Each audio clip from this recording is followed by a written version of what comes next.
Hey, I'm Scott Henson, pastor of Taylorsville First Baptist Church. I want to talk about wrestling a little bit.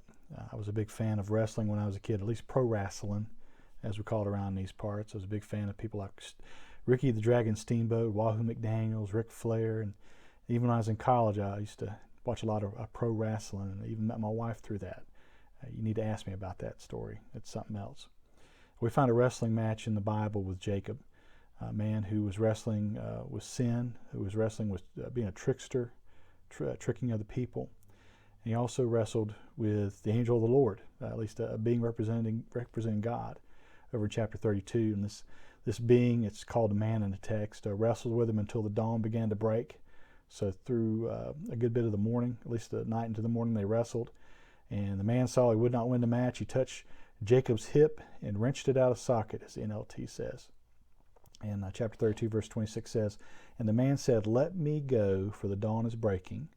But Jacob said, 'I will not let you go unless you bless me.'" We wrestle with God a lot of times spiritually, maybe not physically, like Jacob did to some degree, but we wrestle with God spiritually. But what we need is persistence. Persistence in knowing that we need to wrestle with our own spiritual selves to be better people, to be followers of God.